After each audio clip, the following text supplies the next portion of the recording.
Então, bom dia a todos presentes aí na NET, todos presentes aqui conosco no GEP. Nós vamos hoje, nessa manhã de sábado, no dia 7 de fevereiro, conversar um pouco sobre esse filme impactante e bonito, que é Humanas, né?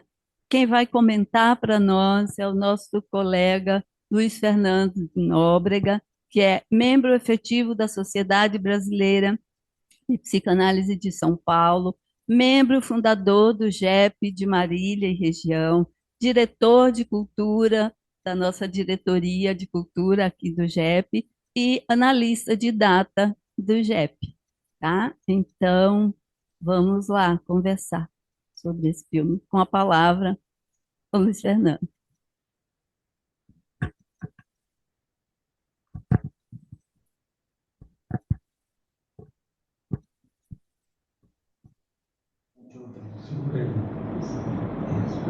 Oi, estão me escutando aí na internet? Mais ou menos, Luiz Fernando. Põe o microfone mesmo, pode pôr aí. Tá bom. Olá a todos que estão aqui presentes. Bom dia, porque nós estamos fazendo uma programação diferente hoje de manhã, né? Que a gente costuma fazer de tarde. Essa é a programação do Cine Debate, que é uma programação mensal que o GEP de Marília e região faz durante o ano, né? E hoje a gente está começando a programação desse ano e queria agradecer então também quem está pela internet. Eu sei que a Celina, nossa amiga nossa, minha, da Mara, de muitos anos, está presente. Muito obrigado, Celina. Mas vou propor uma coisa um pouco diferente hoje. Em vez de eu começar a fazer qualquer comentário, eu vou propor. Oi, Celina, agora eu estou te vendo aqui na tela. Ah, bacana. Ah, que muita honra, viu, Celina, você estar aqui. Então, eu vou propor uma coisa um pouco diferente. Antes de eu falar qualquer coisa, eu vou propor quem quiser dar um depoimento, quem está aqui presente, ou quem estiver na internet, dar um depoimento, qual o impacto emocional que vocês viveram vendo o filme. Queria propor isso antes de falar qualquer coisa. Então, quem se dispor a falar alguma coisa da vivência emocional que o filme despertou, né, em quem está aqui e quem está na internet. Então, vou dar um pouquinho a palavra para vocês.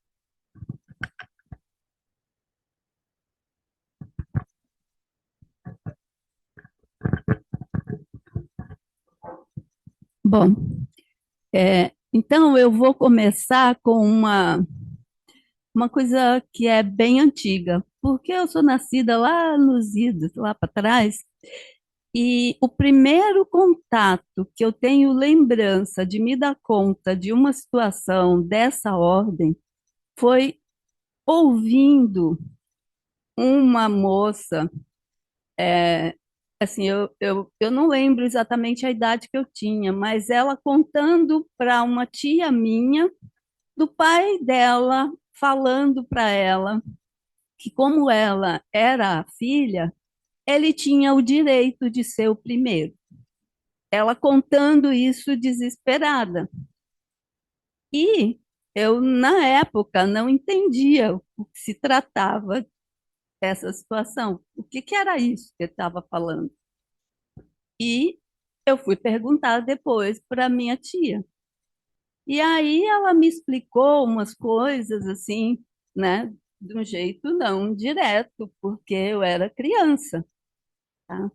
Então, esse foi o primeiro contato que eu tive com uma situação dessa natureza, né, de abuso na infância. E esse filme é é aquela situação assim que a gente se defronta muitas vezes trabalhando na área de saúde mental. Às vezes vem diretamente a partir desse tipo de situação que ocorreu, que alguém denunciou, ou às vezes a gente vai ter acesso a informações dessa ordem quando a pessoa consegue falar sobre isso às vezes muitos anos depois de um trabalho que já vem ocorrendo. Então, né, me surpreendeu você falar, né, de ir por esse caminho. Então, eu acho que, para começar, eu acho que seria isso, tá? Alguém mais? Meu nome é Fernanda. Quero agradecer a oportunidade. Eu já tinha assistido o filme em casa, mas eu queria vir ao Cine Debate e eu quis vir presencial para assisti-lo novamente. Eu achei assim que o filme ele trouxe assim muito bem feito, né, por ser um filme nacional, todos os atores jovens, né, e que trabalharam muito bem. E assim, o que eu senti foi que assim, tanta pobreza, né, num local tão distante, né? E que assim, que esperança, né? Que pulsão de vida, de mudança, né? A partir aí dessa cultura, né, de abuso ali, eu acho que completando o que a Rosa trouxe, né, quer dizer, a menina, ela tem que ter essa experiência com o pai, então tem que ser o primeiro, né, e a família da minha mãe nasceu em Fordlândia, no norte, né, assim como minhas tias, e eu sempre, depois vieram, né, para Marília, e eu ouvia a história do Boto, né? Então, que tinha que ter, assim, um cuidado, porque senão o Boto, ele vinha abusar, né, vinha engravidar as meninas, né? Então, isso foi muito forte, isso na minha família, quer dizer, a minha mãe, né, ela trazia, né, essa condição cultural, né? Acho que é isso. E ela desenha, então, assistindo esse filme, eu me remeti à história da minha família materna, né? Então é muito forte.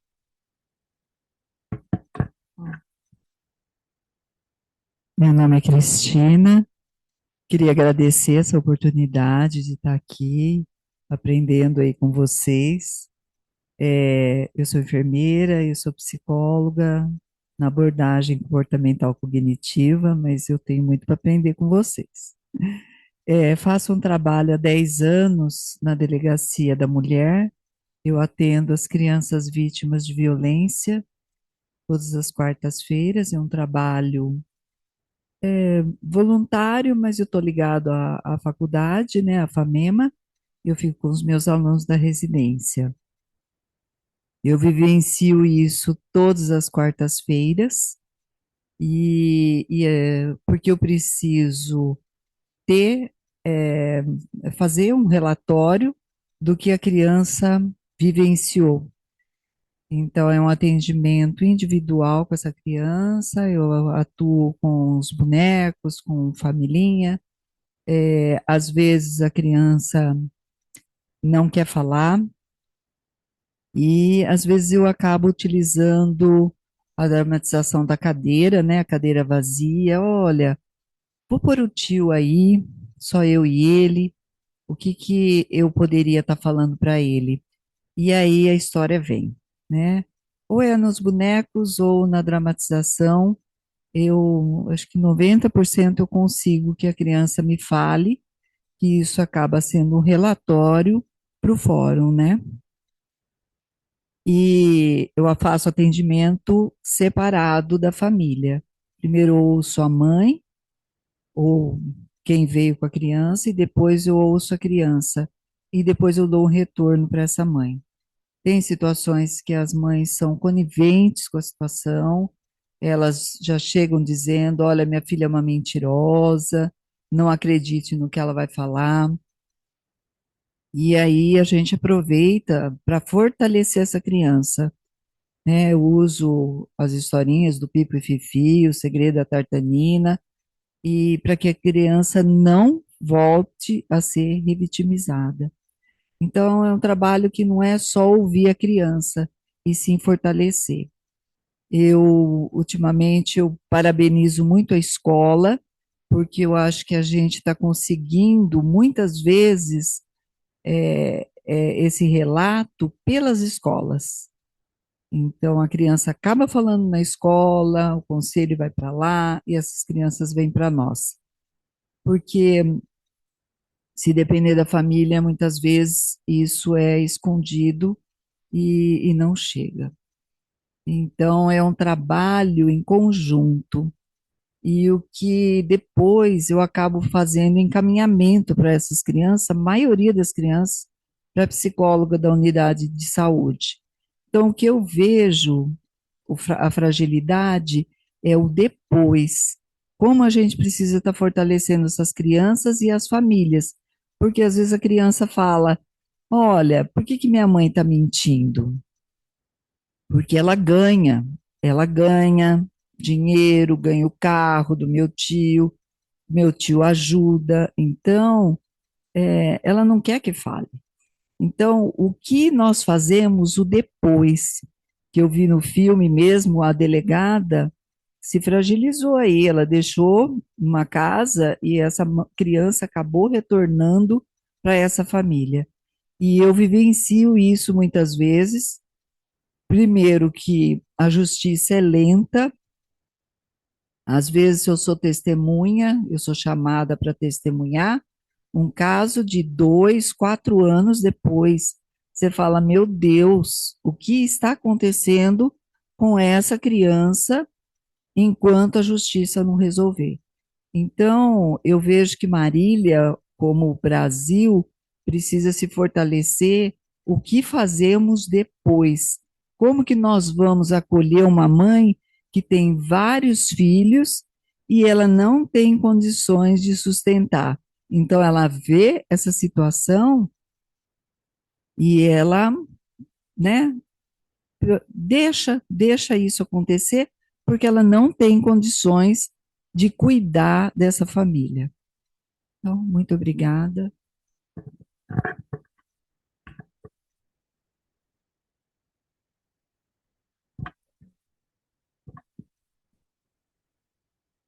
Oi, tudo bem? Hoje é bom dia, né? É, bom, achei o filme forte, mas o que eu tenho para falar é bem rápido. Essa semana eu sigo uma escritora que chama Lili Prata, e ela falou de um livro de uma autora que chama Toni Morrison, que chama O Olho Mais Azul. E ela fala assim, ela questionou a situação assim, que a gente acha que toda vez que a gente ama, o amor nos transforma para o melhor. Mas e quando nos transforma para o pior? Porque ela fala assim, que o violento ama com violência, o cruel ama com crueldade. O amor nunca é melhor do que quem está amando, entendeu? Então, às vezes o amor revela o que a pessoa é. Então, a gente vê essa questão, a ignorância do pai também, né? Pobre, uma situação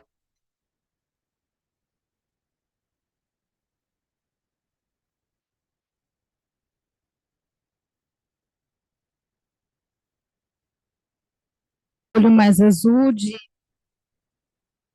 Toni Morrison, porque às vezes o amor revela quem a pessoa é. E nem sempre é pro positivo, às vezes é pro negativo, né?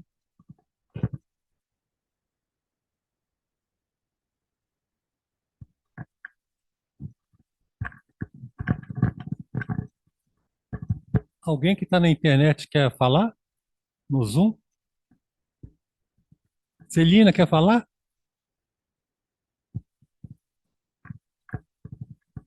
Tá sem som, tá, o som tá ligado, desligado, Celina.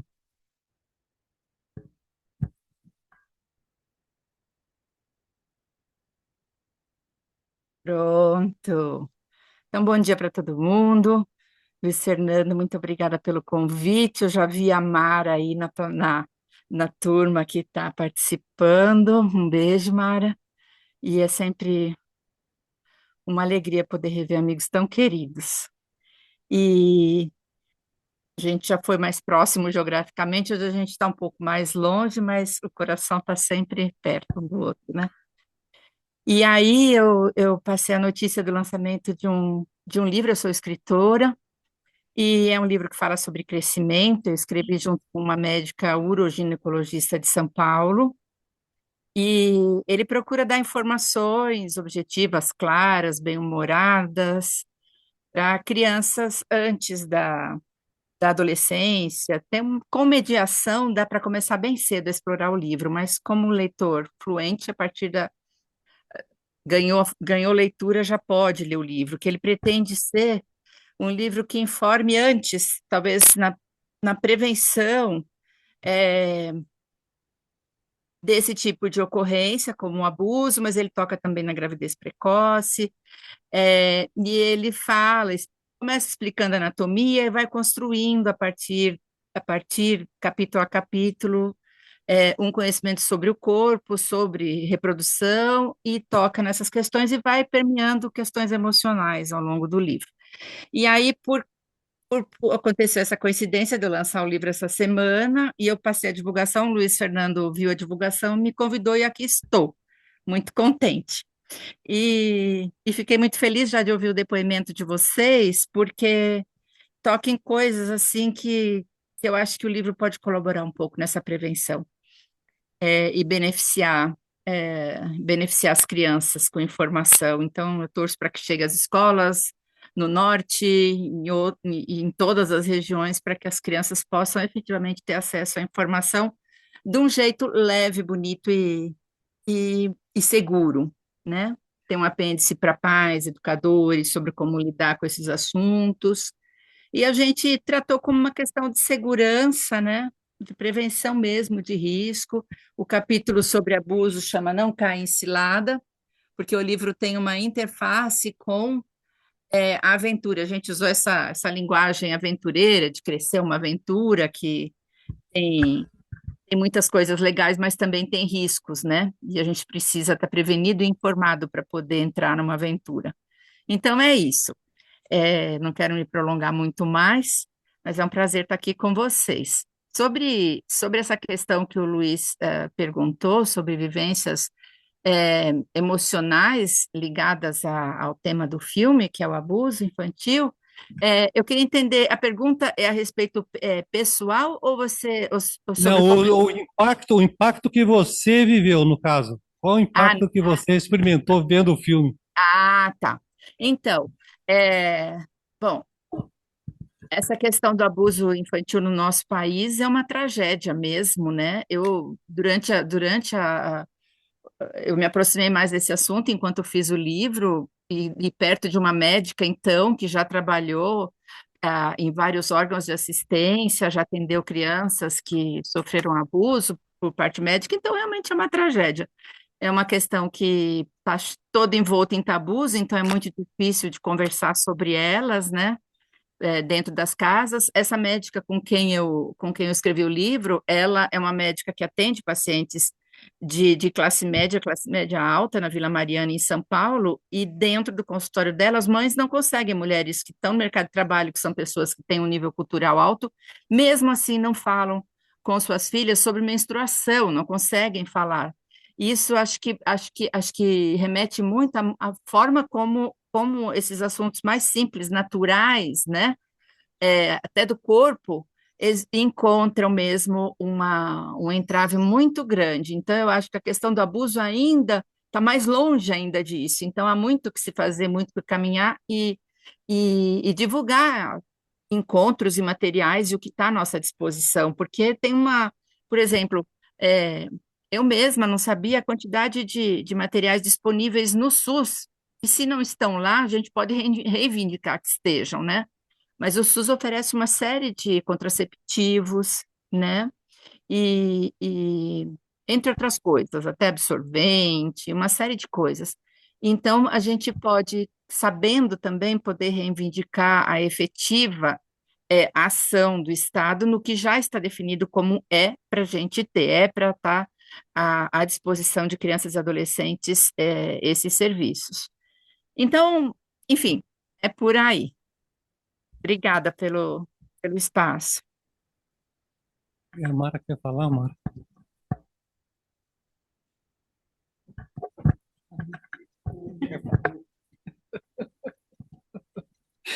Não, oi, oi para todo mundo, para quem tá aí fora, para quem está aqui dentro. E o que eu tô sentindo, o que eu senti assim do filme, eu vi pela terceira vez hoje. Então eu imaginei assim, meu Deus, não vou aguentar ver de novo o filme. Mas é incrível que hoje eu tive outros impactos emocionais assim que eu não tive das outras duas vezes. Você vai vendo mais detalhes e eu fiquei assim, quando terminou o filme, eu estava quase chorando, sabe? E das outras vezes eu não tive isso. Eu não tive vontade de chorar. Hoje eu tive, assim, quando fico às quatro, assim, e a Nenê parada, assim, que termina o filme nelas, eu achei aquilo de uma dor, assim, porque ao mesmo tempo, como sobreviver sem esse homem, né? E então, assim, o que eu achei, me emocionou muito o trabalho também dos atores. A mãe tinha uma expressão incrível. Ela não falava nada, mas o olhar dela, assim, era uma coisa que dizia tudo, né? E as crianças, as meninas, a própria Marciele, né? Que menina incrível, assim, sabe? Espontânea assim, de uma solidão, né? A mãe lavando o cabelo dela, assim, lavando a cabeça naquele silêncio, né? Ela tentando contar, pedir socorro, mas não tinha jeito, né? A mãe não conseguia nem falar sobre o assunto, né? Então, hoje eu fiquei mais impactada com o filme do que eu já, do que eu fiquei das outras vezes que eu vi. Acho que é isso. E a igreja, né? Aquela coisa da igreja que me incomoda profundamente, que dá um nervoso enorme, né? Que a pastora dizendo que a felicidade só existe em Deus e que Deus é a família, né? A família é que provê em tudo, que dela tudo tem que se suportar. Enfim, a igreja conivente também com tudo isso, a cafetina conivente com tudo, é assim mesmo, e é assim mesmo, e é assim mesmo. E no fim, devo confessar que eu tive uma alegria enorme na hora que ela matou ele.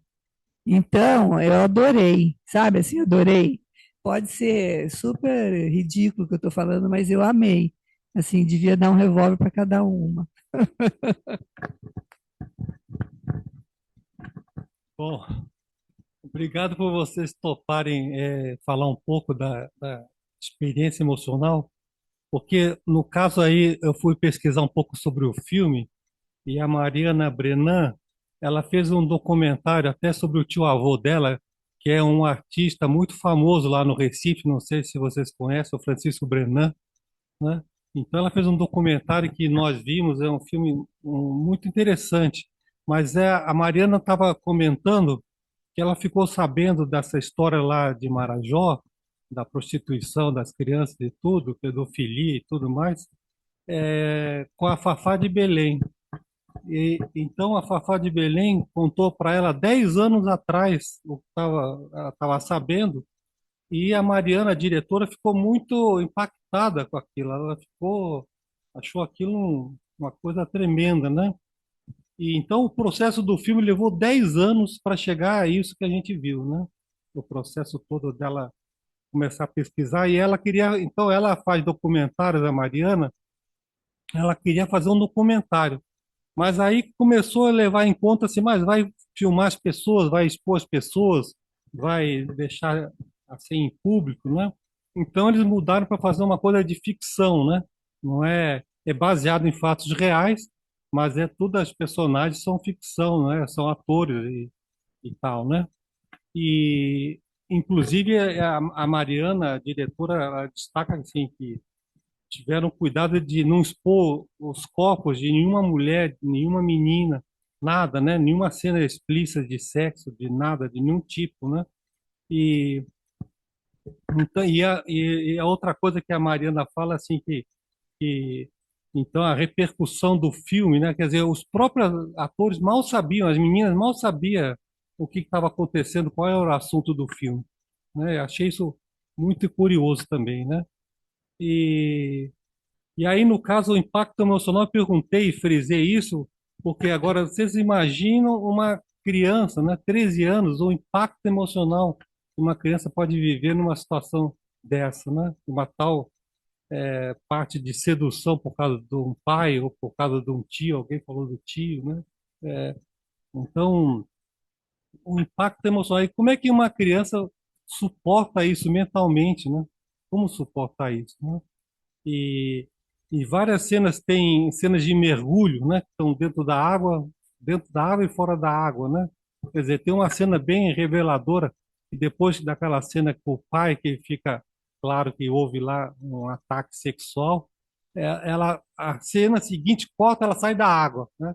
Ela está dentro da água e sai da água. Quer dizer, são mundos diferentes, né? Um mundo interno, né? A experiência emocional que ela está vivendo e as coisas que estão acontecendo fora, né?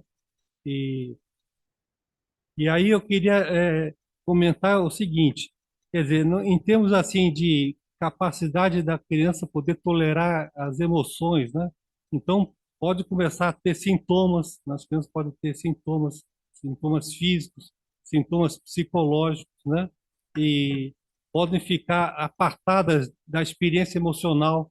E me ocorreu, por exemplo, eu atendo um homem e ele, desde criança, ele diz assim que, ah, o pai dele fala para ele, desde criança, que você vai ser o fracasso, você não vai dar certo em nada, né? Tudo que você fizer não vai dar certo. Quer dizer, ele foi criado assim desde pequeno. E como suportar isso mentalmente? Assim, a dor que a criança precisa do pai e da mãe, do acolhimento do pai e da mãe, mas como suportar que aquele que acolhe é aquele que está atacando, no caso, amor, mas olha o tipo de amor desse pai, né? E aí, como suportar? No caso desse meu cliente, ele ficou bem apartado das emoções. Então, para não sofrer tudo aquilo, ele tipo isolou a vida emocional dele, foi ser um cara prático na vida, largou as emoções de lado, né? Esse é um tipo de situação que tem o psicanalista Wilfred Peel coloca muito claro, que é a capacidade de se pensar. Mas para se pensar tem que se suportar as emoções, né? Então, isso tem a ver com a ajuda de um pai e da mãe. O modelo básico é, como a Melanie Klein trazia, né, é a mãe e o bebê.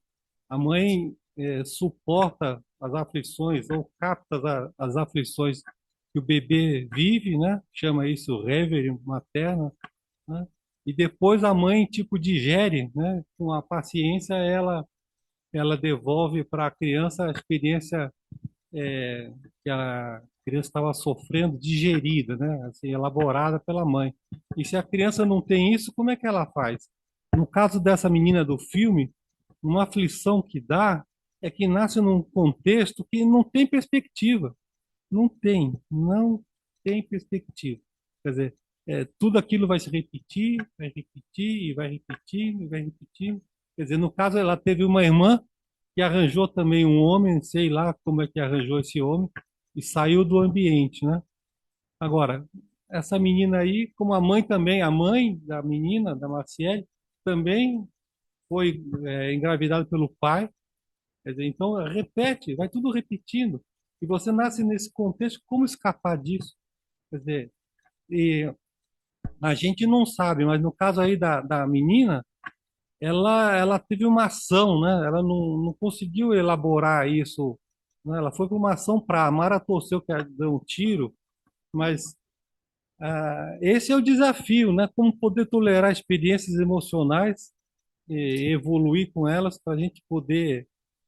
O Freud coloca isso, né? Que a gente, para a frustração e a dor, a gente tem que ser capaz de suportar antes de agir, né?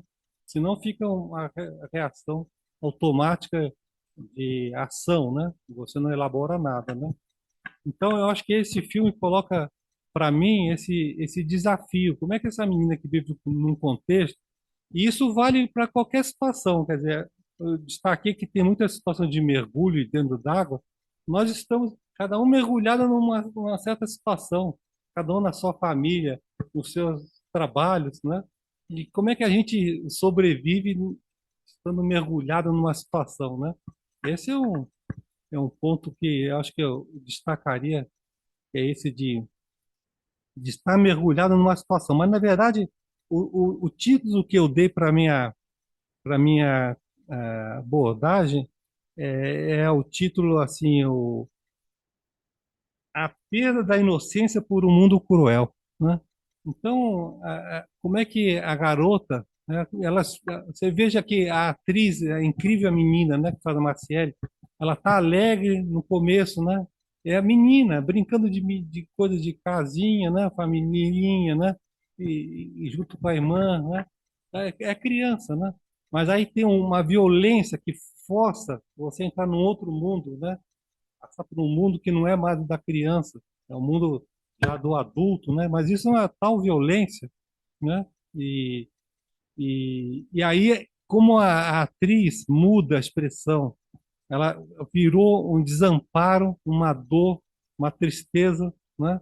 Ela tem uma cena a segunda cena de dança, ela mal consegue participar, ela está alheia, está longe, sei lá onde ela está, ela erra, passa, não sabe mais, não se interessa com acho por comer, né? Como ela muda, né? A atriz muda, né? É incrível, né? E também os atores são muito bons. Essa mãe dá um pouco de aflição da mãe. Eu fiquei muito aflito porque ela não tem força nenhuma, né? Nenhuma, não consegue participar de nada. E no fim ela acha que é um homem bom. Ela arranjou um homem bom e arranjou um lugar para ela viver também, que ela já tinha uma filha de um outro homem, né?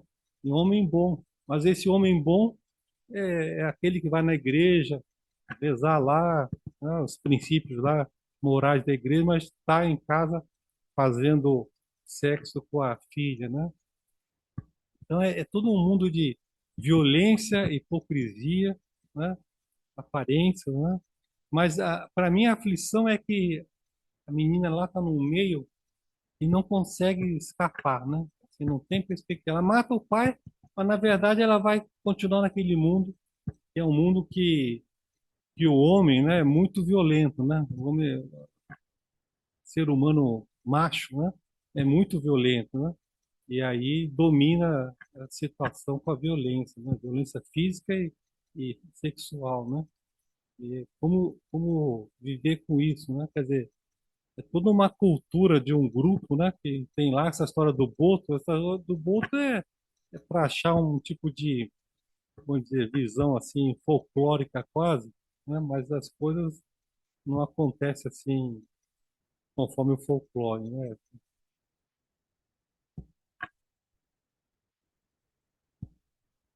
É, então, deixa eu ver se eu tenho mais alguma coisa antes de devolver a palavra para você também. E é interessante, assim, que a menina, a própria menina, a Marciele, ela fica menstruada, né? Ela também não fala para a mãe, né? É um assunto meio tabu, como foi comentado. Nem isso se conversa, né? Ela arranja lá um jeito de cuidar dela própria, né? Não se fala disso. Quer dizer, muita coisa a gente vê acontecendo, mas não é falada, né? Ninguém fala, né? Ninguém conversa, né? E- Oi? Não, não tem diálogo, não tem conversa. Outra coisa curiosa também do filme é que não tem música. Vocês repararam? O filme é um som ambiente, a gente escuta os passarinhos, escuta a selva, né? A água, né? E só tem música na hora do boteco lá, que tem uma dancinha lá, e tem música, mas não tem música, é só som ambiente. Muito, muito interessante isso também, né? O modo dela fazer o filme, né? E agora, outra coisa que também é interessante é como é o processo da Marcela vai tomando consciência, né? Como é que ela vai se dando conta, né, da vida, era a vida de criança e depois ela vai se dando conta de tudo que acontece, essa história da balsa, a história do tio, elas conversam lá, o tio que teve, engravidou a um pai, né, a mãe.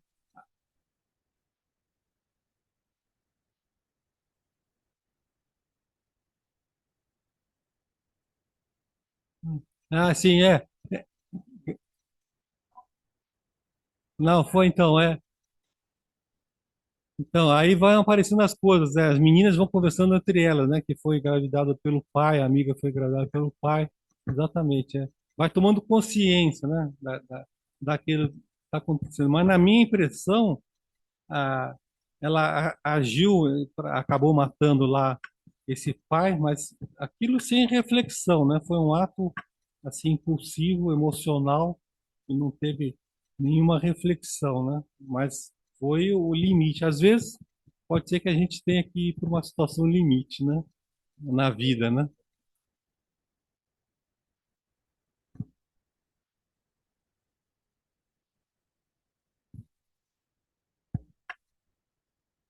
Sim, sim, sim. Não aguentou. Ela viu que a irmã não estava, saiu. Só um pouquinho, então eu vou passar o microfone. Por enquanto eu paro aqui um pouquinho. E aí, hã? Ah, pode. Adriana Godoy falou: bom dia. O que entristeceu foi a mudança no olhar da criança de alegre e inocente para triste e apático, o limpo e o sujo, a água como purificação, triste e delicado. É isso mesmo. Tem uma cena da mãe lavando o cabelo da filha depois que ela saiu na noitada lá, estava pintado com alguma coisa lá. Parece exatamente isso, Adriana, né? Adriana que comentou, né? É isso mesmo, é uma coisa de purificação limpando as sujeiras, né? É isso. Quem quer falar então? É.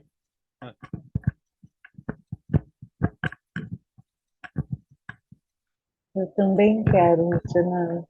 Bom dia, né? Bom dia, boa tarde.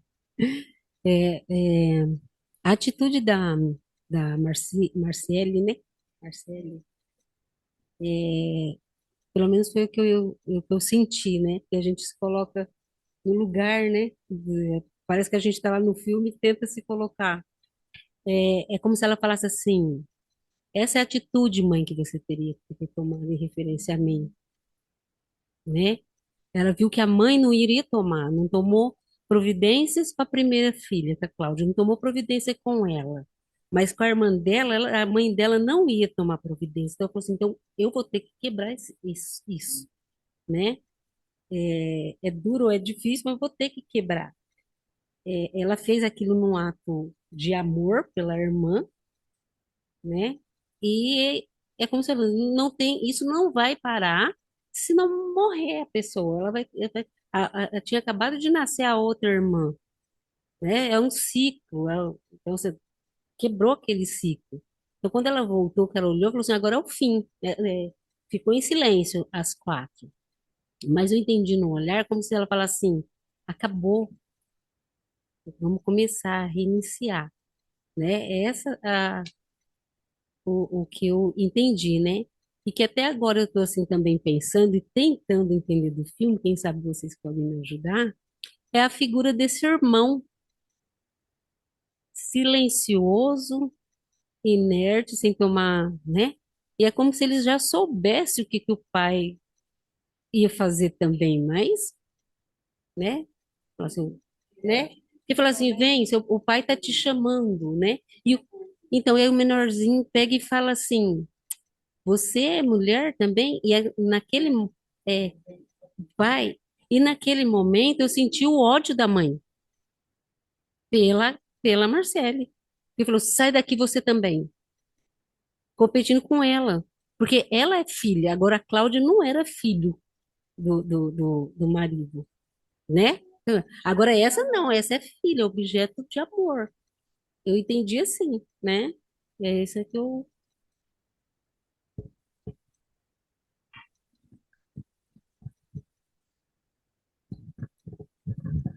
Eu queria falar um pouquinho, posso? Pode, por favor. Então, eu achei muito interessante, Luciana, essa pergunta que você fez do impacto emocional. E a gente foi tomada por tantas conversas, né, que surgiram aqui, e para mim ficou muito forte os desejos sem interditos, sabe? É cultural? Será que a gente pode pensar assim? O quê, Hein? Eliana? Será? Esses Pô, desejos. Você me ouviu? Vocês estão me ouvindo? É que eu estou numa Sim. situação, gente, completamente fora de casa, de tudo, tá?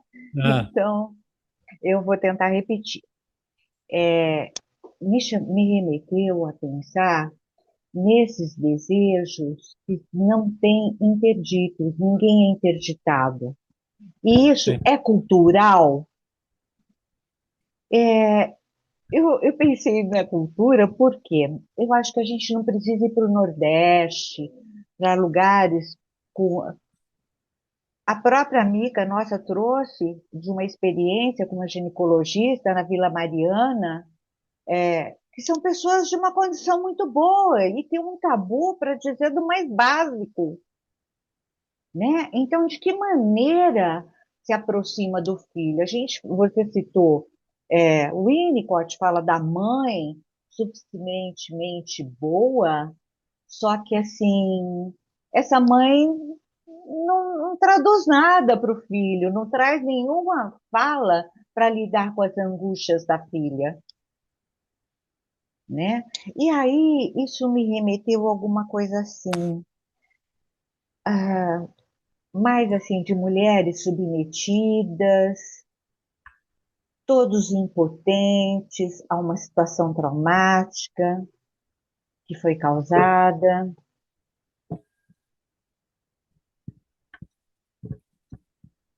Então, isso nos causa muita dor, né?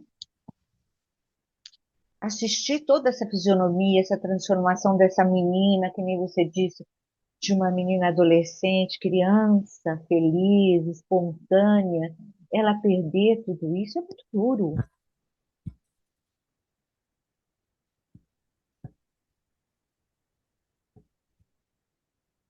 Então, nós temos muita coisa para pensar, né? Ótimo, Helena, ótimo. E isso que você falou dos desejos não interditos, né? É, Uhum, eu, então eu acho isso interessante porque culturalmente a gente vê que os grupos humanos são muito diferentes, né? O que cabe num uhum, certo grupo, no outro grupo não cabe, né? Mas tem a impressão que o incesto é algo meio universal. É a impressão que eu tenho, e eu acho que na raça humana, no ser humano, acho que o incesto é algo que não é permitido. Eu acho que geralmente, eu acho que não- eu acho que é universal isso, pelo que eu saiba. E, uhum. mas outra coisa que eu queria comentar é assim, o irmão, realmente o irmão parece um autista, assim, né? Um cara que não vê nada, mas eu acho que pode ter essa hipótese de conivência com o pai, né? Já que eles são os machos do pedaço ali, né? Então, ele tá, deixa o pai fazer, né? E pronto, né? E o tiro final, que realmente a cena final, parece até que a mãe gostou que matou esse homem, né? É, e eu me lembrei o seguinte, que o fascismo na Itália, né? O Mussolini, né? Apareceu durante um tempo lá, mas até uma hora que o pessoal acabou com o fascismo e enforcaram o Mussolini em praça pública. Então, não, sabe, tem uma hora que dá um basta e tem que ser um limite. Como eu falei, tem situações que são limites, ou, né?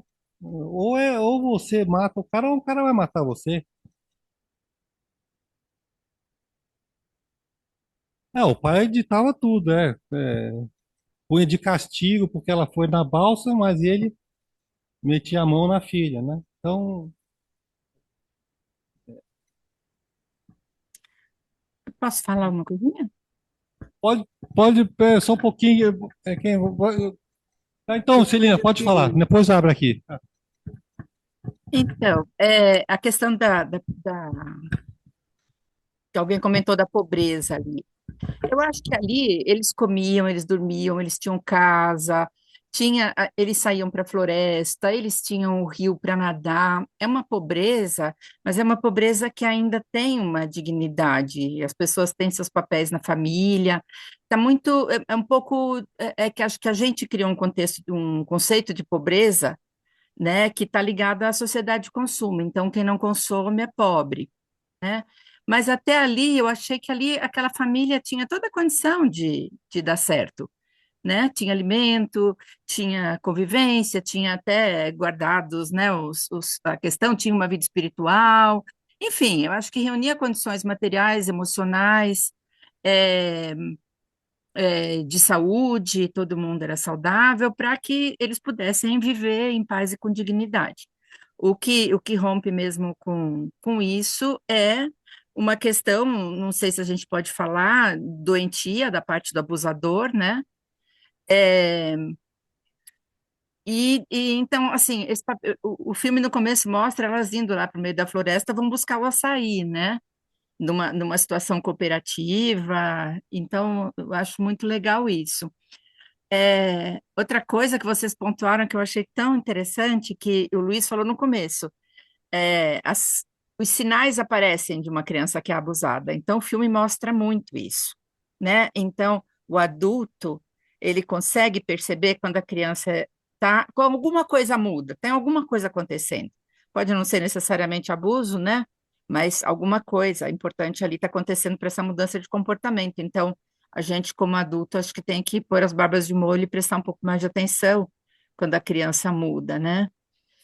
É, e essa mãe, quando vocês comentaram também que essa mãe é como se ela tivesse sufocado debaixo d'água o tempo todo, né? Porque ela tá, nossa, imagina a situação se a gente tivesse no papel dela com um homem forte, macholento, né? Com essa questão perpetuando, é uma filha segunda e vai para a terceira, e o filho lá silencioso, ele está chegando na adolescência, está um adolescente, ele vai, eu acho que ele está lá como assim, eu não dou conta ainda desse pai violento, porque daqui a pouco ele vai, quando o pai envelhecer, né, é ele que toma o lugar e vai querer mandar naquela casa como um macho alfa, vamos dizer, talvez, né, essa relação de poder ela mude, e aí pode ser assim. Eu tive três irmãos mais velhos que eles herdaram do meu pai a violência. Então, tinha uma hierarquia ali. Então, era o mais velho que podia bater mais e falar mais e manda mais. Depois o do meio, à medida que o mais velho casou, o outro passou a ter o papel, e assim foi, né? O mais velho pegou o papel do pai, e aí eles foram se como uma herança, né? Eles foram, tem uma ordem sucessória no poder e na violência, e eu era a filha mais nova com caçula lá e ainda mulher, né? Então, imagina como sobrou, né? Então, esta mãe, a minha mãe mergulhada, migrante do sul para o sudeste, mergulhada nessa situação de ter que pegar os filhos e correr. Agora estou falando uma coisa pessoal, mas pegar os cinco filhos e correr para São Paulo em busca de apoio para poder se livrar de um homem violento, que era o marido dela, né, o meu pai. Então, eu imagino quanta coragem uma mulher precisa ter, ela com barriga ainda, né? Então, a situação dessa mãe é uma situação assim muito, muito dura mesmo. E isso que a Mara falou, a gente vê no olhar dela, na situação. Ela não consegue falar, ela fala pelos olhos, né? Uma angústia imensa, ela está num buraco imenso, essa mulher. Então, acho que é uma situação que merece muita compaixão mesmo, assim, da gente olhar e pensar. É, quando ela fala que esse homem é bom, né? Que ainda assim foi a coisa mais digna que ela teve na vida dela, foi ter esse homem dando a casa, acolhendo ela, né? E aí eu acho que quando a gente fala o que fazer, né? Eu acho que tem um personagem no filme que é o personagem da Dira Paz, né? De uma mulher que ela vai mostrar uma presença externa que pode ser uma mediação para esse conflito e também um adulto de confiança que vai poder ajudar aquela menina a entender o que está acontecendo, o que é certo, o que é errado e tomar providências para ela que fique protegida, né? Então, eu acho que essa questão do papel do Estado realmente fica muito deficiente nos lugares. Se fica ruim nos centros urbanos, né? Muito mais nesses lugares mais distantes, né? É, e também quando eu falei um pouco do pai, talvez na questão tem que tratar os homens, né? Tem que ter uma quebra nessa, porque pode ser uma cultura, né? Apesar de que me parece, Roberta, que o que causa incômodo não está acomodado, assimilado pela cultura, né? Então, Eu acho que tem que ter não é que tem que ter, né? Mas seria, quando a gente pensa no diálogo, no esclarecimento, na informação, esses homens também precisam de uma abordagem, né? Não sei como que tratam, conversa com um homem desse, não sei que intervenção que pode ser feita, né, naquele lugar, porque tem que cortar o mal, tem que começar a mostrar, né, sei lá, curar essas pessoas, não sei. Enfim, já falei demais, Eu tem já, mais coisas, mas a gente pode já falar ouvi em outro. falar que geralmente Obrigada. quem precisa de terapia não faz, né? Geralmente quem faz são as vítimas.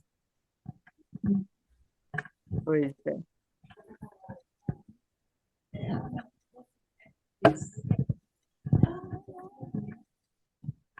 Não, na verdade, ela acabou falando o que eu ia falar, da importância da presença da delegada, né? A Marcilei antes e uma Marcilei depois, né? É como se a delegada fosse é, me fugiu a palavra, como se fosse assim, o exemplo, né? Tá aqui, ó, você não tá sozinha nisso, né? Se fortaleceu, ela conheceu a violência, ela viu também que ela poderia mudar um comportamento dela para tomar alguma atitude, para ser diferente, né? E era justamente isso que eu ia falar, que ela acabou falando, né? E a questão não é muito diferente hoje em dia, né? A gente nota que não se mudou, né? Então, mas aí é porque a gente dá essa sensação de que não é hoje em dia, talvez pelo local, né? Distante. A gente trazendo para as grandes cidades, mudou alguma coisa, né? As mulheres continuam impotentes, tantos feminicídios, né? Ocorrendo por uma sensação de posse que o homem tem, né? E essa posse começa com a base sexual, porque começa com amor, né? Tudo nos limites do amor, para depois passar para agressividade, né? E aí, esse homem que é assim hoje, será que ele não teve alguma ligação lá atrás também, de pai, de alguém da família? Porque assim, sozinho do nada não se brotou isso, né? A gente sabe que é fruto de alguma coisa da infância, né? Da formação ali do ser humano, né? No desenvolvimento dele com alguém, né? E aí a gente vê o filme e a gente fala assim, a Marcilei foi lá e deu cabo do... Mas e hoje nós, mulheres, né? Que às vezes a gente vê aí convivendo, dá a impressão que continua, né? Essa impotência de dar fim nisso. Esse fica meu questionamento, assim.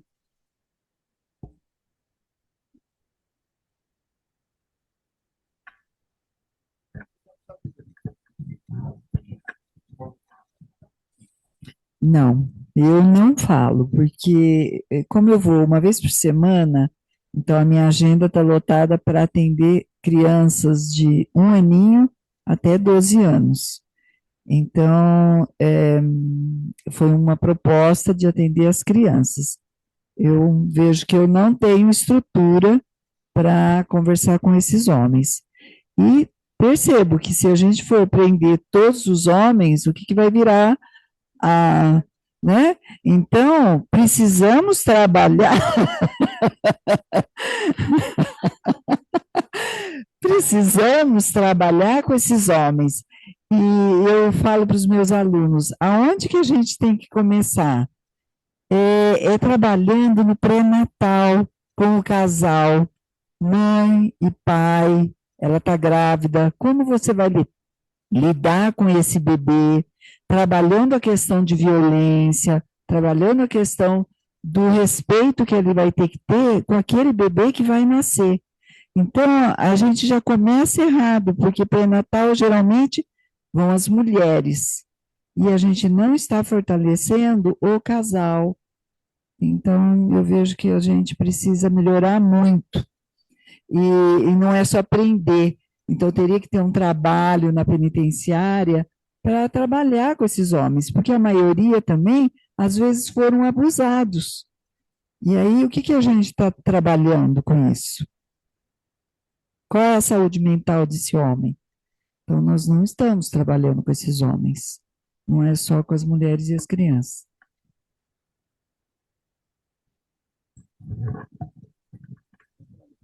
Cida, por favor. Ah, bom dia a todos. Já quase boa tarde. Bom Eu dia. queria agradecer porque muito do que foi falado, eu compartilho com muito do que foi falado, né? Acho, é claro, um filme impactante, tocante demais, me chamou muita atenção. Eu acho que isso que a Celina colocou agora, eu acho que você colocou em palavras uma coisa que eu estava sentindo, que era assim, eu levei um choque quando eu vi que aquele pai não era o que eu imaginava que ele era, porque ele tinha até uma expressão assim afetuosa no início, as crianças brincando, elas colhendo açaí. Eu acho que isso que você falou fez muito sentido para mim, ficou mais claro com a sua fala, porque eu tinha, é, nossa, esse pai, que coisa, né? Quer dizer, mas então assim, acho que tem um profundo desamparo, desamparo desse homem que não tem interdição, como a Eliana falou, né? Todo mundo percebeu, não tem interdição, mas é muito desamparo, e o desamparo, ele é violento. Quem vive o desamparo vive uma profunda violência, porque não tem condição de, muitas vezes, de se tornar humano, de desenvolver a mente, não tem o outro, né?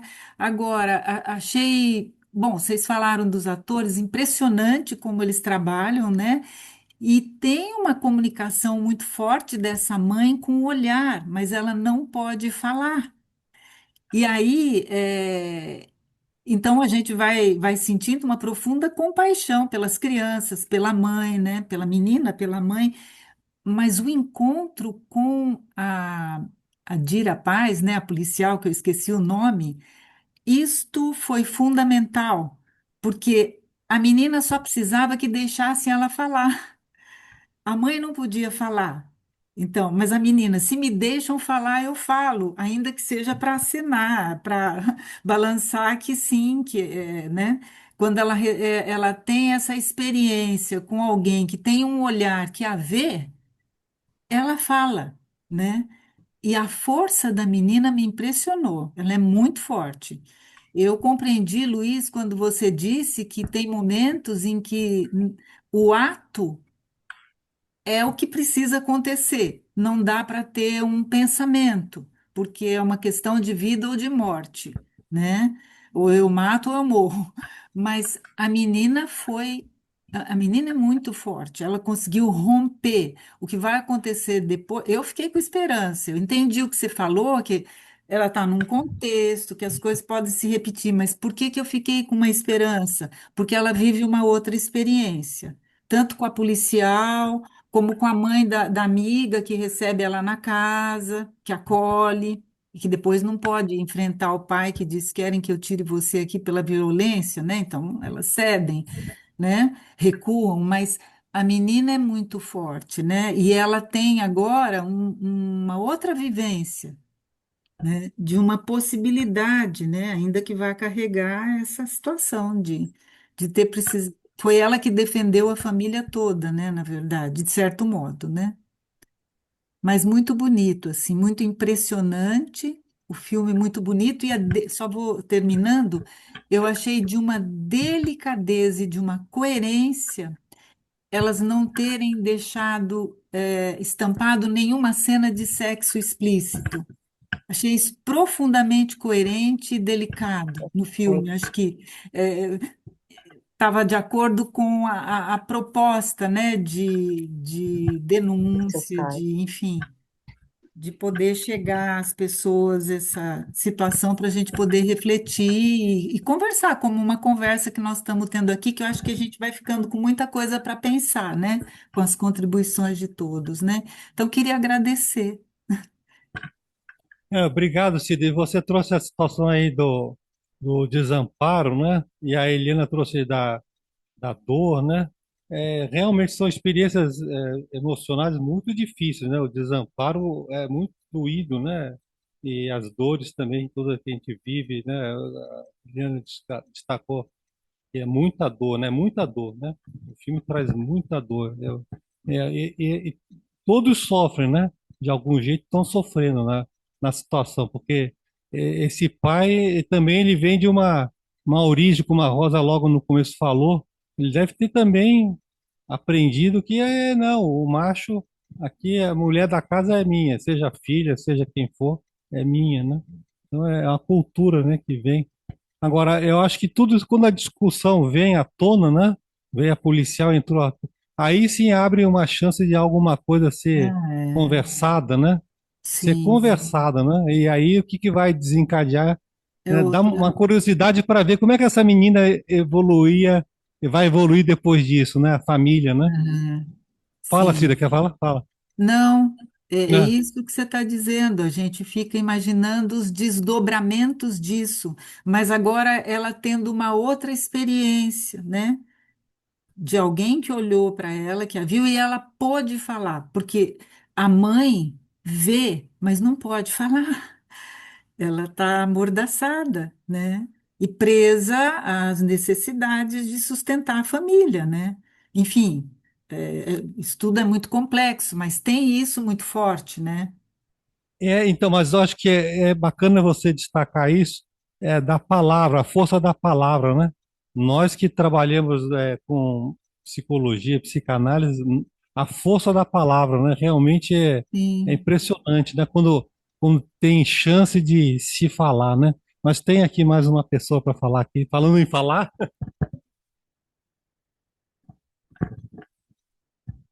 Obrigado. Meu nome é Bruna e eu fiquei com um comentário na cabeça, bem breve, que eu achei muito simbólico o momento do filme em que a delegada entrega para ela a identidade dela, depois que aconteceu tudo, depois que ela teve a revelação de que ela sofreu uma violência, né? E ela tá indo ali para um lar temporário. É nesse momento que ela recebe a identidade dela. Ou seja, ela tá marcada, né, por essa experiência de alguma forma. Então, acho que era mais isso mesmo que eu queria comentar.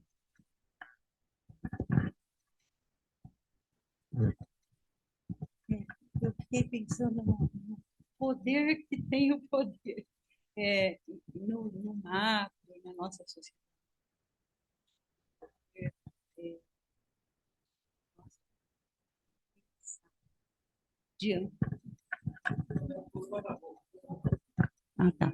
Poder tira a nossa capacidade, diante do poder que é muito forte, a gente não pensa. Vide a nossa atual, né?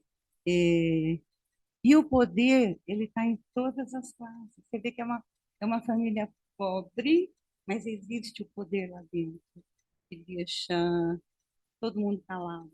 E perde-se a capacidade de pensar diante do poder. Aí precisa ter outro poder, que é da polícia, que interfere para ser bom, né? Isso.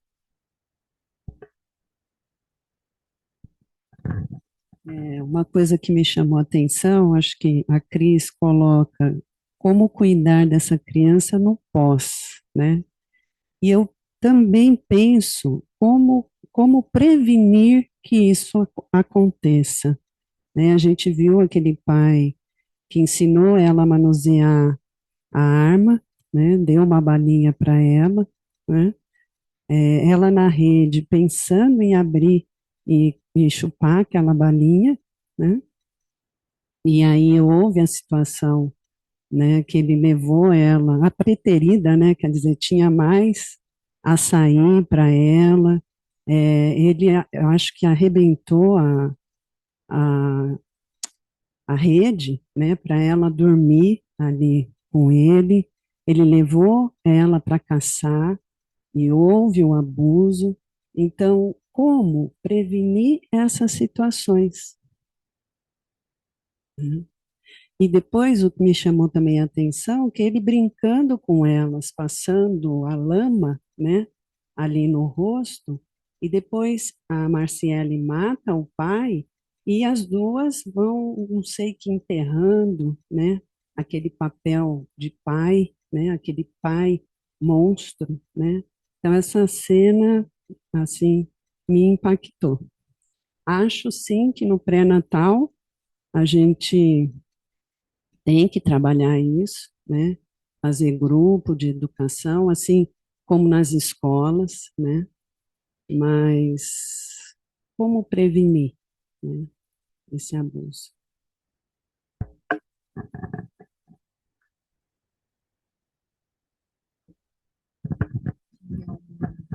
Uma comunidade assim que entrava num quarteirão assim e entrava assim até o meio do quarteirão, assim, um beco, sabe? E eu fiquei trabalhando um tempo cuidando de um menino lá que dormia, enfim, na rua, e eu fui descobrindo a história dele e fui fazendo algumas coisas. E eu fiquei sabendo quando eu estava convivendo, que eu andei entrando lá, vendo a casa dele, e tudo, que tinha acontecido uma pessoa tinha tido um bebê, uma mulher tinha tido um bebê, e ela ficou de licença um tempo, e quando ela estava com uns 2 meses, 3, ela voltou a trabalhar. E no dia que ela voltou a trabalhar, o pai estuprou a bebezinha. E aí, quando ela chegou, a menininha estava toda sangrada, machucada, tudo. E aí eu falei, e aí, o que aconteceu, né? Aconteceu que o pessoal da favela pegou ele e jogou ele num rio. Eles não chamaram a polícia, eles mataram o cara. Eles julgam, né? Eles mesmos, assim, resolvem ali entre eles.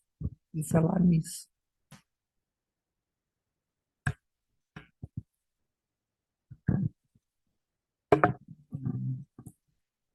O depois, né?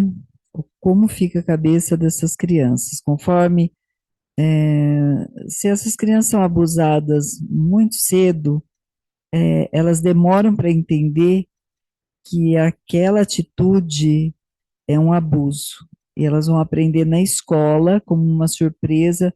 Nossa, o que o meu pai, o meu avô faz escondido comigo é um abuso, é um susto. Eu tive uma situação de atender duas meninas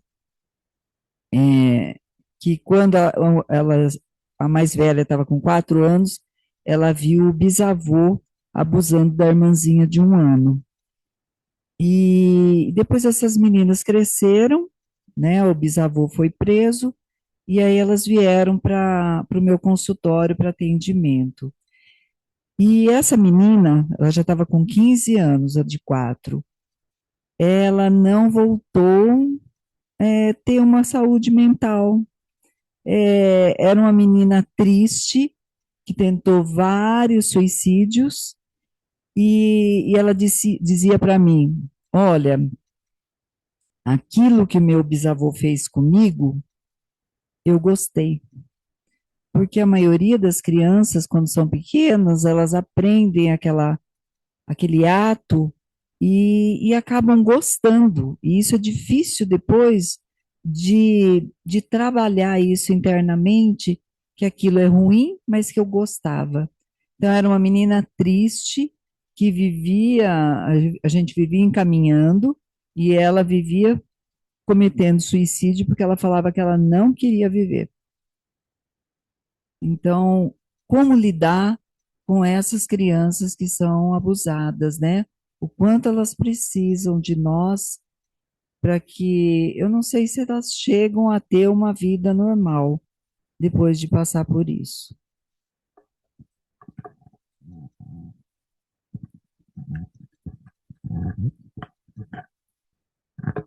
Não, eu só queria, né, concordar com esse aspecto que a Cristina está falando, é que assim, né, esse filme ele traz lindamente as diversas camadas das situações que vão ocorrendo, né?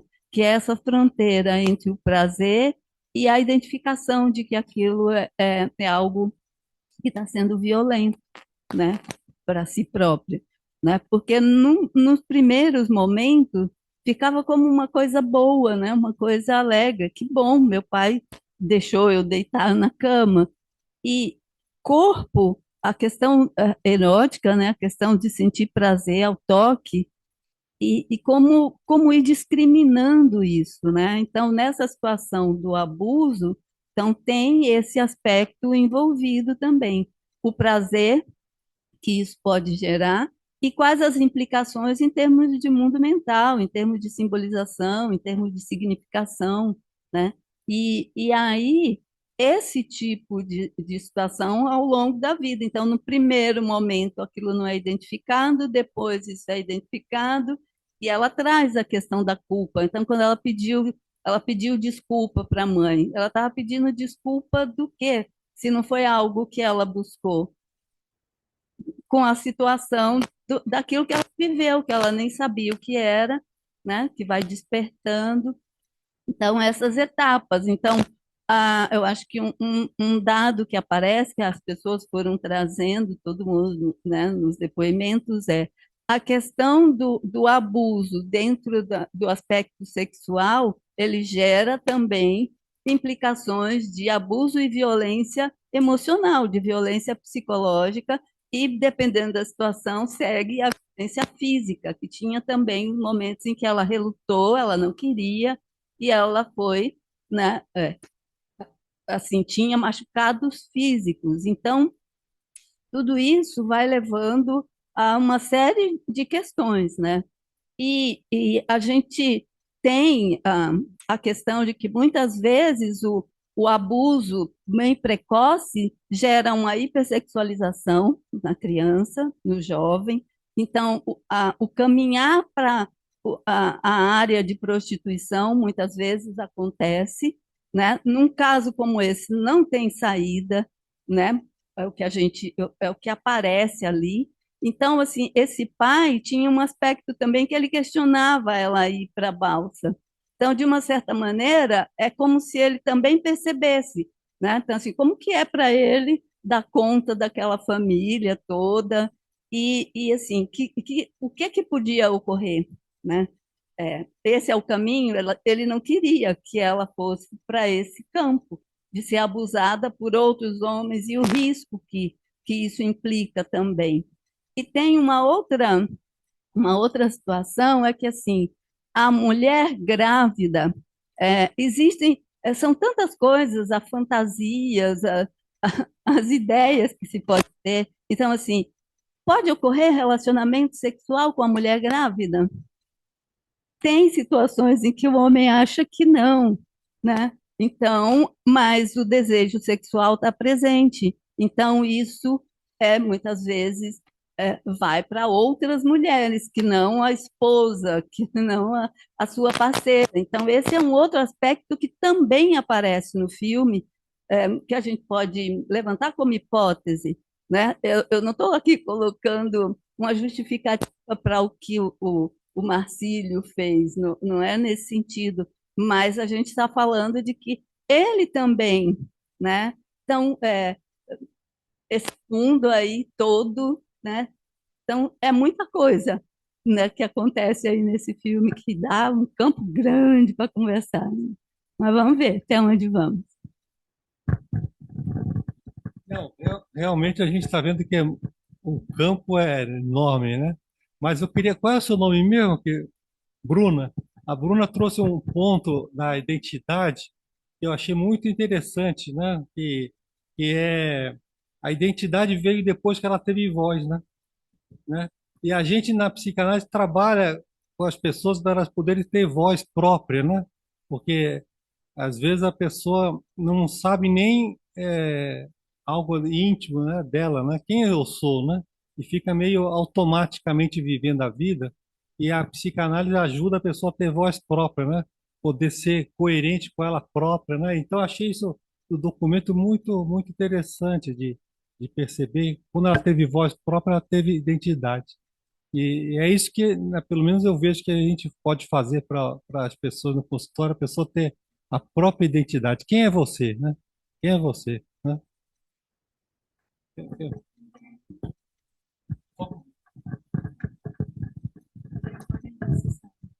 Que no filme as mulheres eram muito silenciadas, mas o barulho final foi do revólver, né? Mas as mulheres eram muito silenciadas mesmo. A personagem principal, principalmente, ela era brava e bem quieta, né?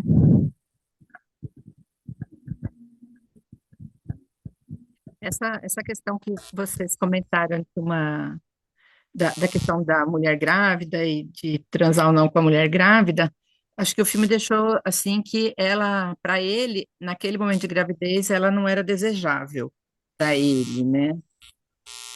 E uma coisa, eu vi alguns materiais, um documentário na Netflix que fala sobre aquelas questões de abuso do treinador das meninas da equipe olímpica de ginástica dos Estados Unidos. E uma em particular falou que ela se sente um lixo, né? Ela se define como um lixo por ter acontecido esse abuso por ela. Então, essa questão da identidade que ela levantou também achei muito interessante, porque ela é, e não é um lixo, né? Ela é uma pessoa. Então, ela passa a ser, né? Então, é uma credencial que ela ganhou, né? De ser uma pessoa como qualquer outra pessoa. Então, acho que ela sai numa situação assim de lixo para uma situação de ser gente. É muito lindo mesmo isso, muito lindo. Essa coisa da identidade também gostei muito. Tá bom, gente? Ué.